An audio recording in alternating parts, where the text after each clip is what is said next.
Барлықтарыңызға сәлем. Алдыңғы видеода өздеріңізге уәде еткендей, дәл осындай сақина біз жасайтын боламыз. Менімен бірге видеоның соңына дейін болыңыздар. Видеоны соңына дейін көріңіздер. Бізге яғни қара леска керек болады. Яғни мен қиып уже дайындап алдым. Яғни бізге 2 мм яғни беконус керек болады. Яғни лескімізге біз беконус 2 мм біз беконусымызды жинап аламыз.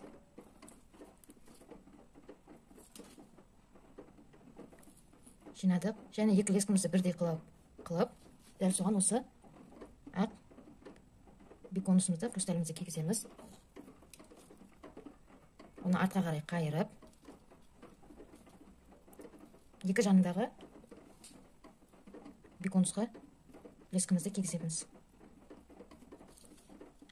Бұл сақинаның жасалуы да дәл алдыңғы розовый сақина жасаған болатынбыз. Соның жасалуымен бірдей ешқандай айырмашылығы жоқ. Осылай жасап алдық, яғни екі жағындағы екі беконустан моншағымыздан лескімізді шығардық. Енді мына беконусымызды аламыз. Лескімізді соған қарама қарсы, яғни X қылу арқылы кигізіп, гүлім беконусымыздан осындай әдемі ерекше гүл жасап шығарамыз. Осындай бізде гүл пайда болды. Енді екі жандағы лескіге бір-бірден, яғни бисер жинаймыз. Оң жағымызға бір бисер, сол жағына тағы бір бисер, және тағы бір бисер алып, соны X тау арқылы, яғни біз осындай, бізде осындай шығады. Дәл осылай жалғастыра береміз. Қайтадан бір бисер, оң жағымызға бір бисер, сол жақ лескімізге тағы бір бисер, және тағы бір бисерді аламыз. Оң жаққа тағы бір бисер алып, соған яғни X қыламыз. Сонда біздің қосу сияқты X осындай бекітіп аламыз. Осындай X бекітіп шығады, осындай болып. Дәл осылай өздеріңіздің, яғни саусақтарыңыздың мөлшеріне қарай, размеріне қарай осылай қылып қайталап жасап шығыңыздар. Мінекей, мен өзімнің размер мөлшерімен жасап шықтым.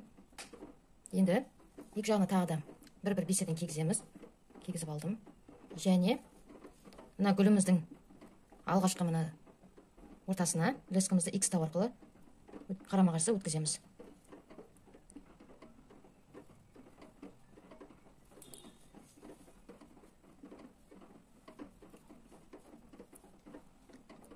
Енді лескімізді қайтып кішкентай бисердің бірінші ең алғашқы бисерге шығарамыз.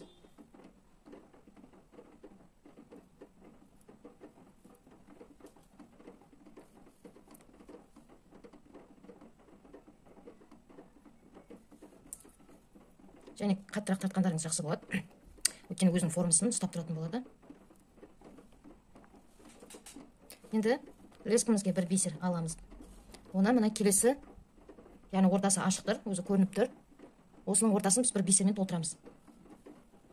Яғни бүйтіп ортасын біз жауамыз. Келесінде дәл солай. Яғни бір бисер аламыз. Жаңағыдай мына ортасы ашық тұр. Міне жіп көрініп, яғни арасы ашық тұр. Соны біз осылай бисермен толтырамыз.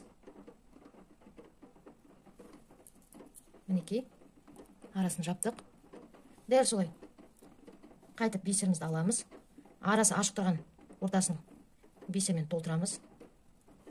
Келесінде дәл солай. Сіздерге түсінікті болып жатыр деп ойлаймын. Байқаған боларсыздар, міне арасын толтырып жатырмыз. Яғни аралары ашық тұрғанның арасына біз бисер толтырып шығамыз. Мінекей, мен бәрін өткізіп шықтым арасын. Бітіруге тек сәл қана қалды.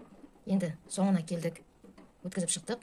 Енді қалған лескімізді үлкен, яғни беконусқа, соған, яғни екі лескімізді қарама қарсы өткіземіз.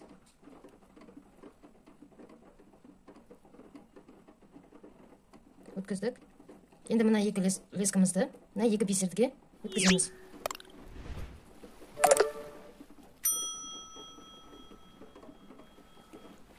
Өткіздік. Енді мына бір лескімізді мына ортасындағы бисердің арасына өткіземіз. Яғни екі лескіміз бір-біріне жақын шығу керек. Яғни шықты. Екеуі бір жерден шықты. Енді осыны біз 3 рет байлаймыз. 2 немесе 3 рет байласаңыздар болады. Мен өзім 3 рет байлаймын. Және осы екі лескімізді екеуін бірдей ұстап, ирек қылып, яғни осының бисердің арасынан бүйтіп өткізіп шығып, артығын қалғанын қиып тастайсыздар. Мінекей, артығын қиып тастадым, бізде осындай әдемі сақина пайда болды. Дәл осындай сақина яғни бұның ортасы ақ болса, бұның ортасы яғни бордовый түстес, қызыл түс. Дәл осындай мінекей. Өте әдемі. Қолда өте әдемі тұрады. Қорықпай киіп, қорықпай шешесіздер, ешқандай да үзіліп кетпейді. Мінекей, сіздерге видео ұнады деп ойлаймын. Егер видео ұнаған болса, соңына дейін қарасаңыздар, лайк басып, каналыма жазылып қолдап кетіңіздер. Сіздердің қолдауларыңызбен осындай әртүрлі видеолар шығып тұрады. Келесі кездескенше сау болыңыздар.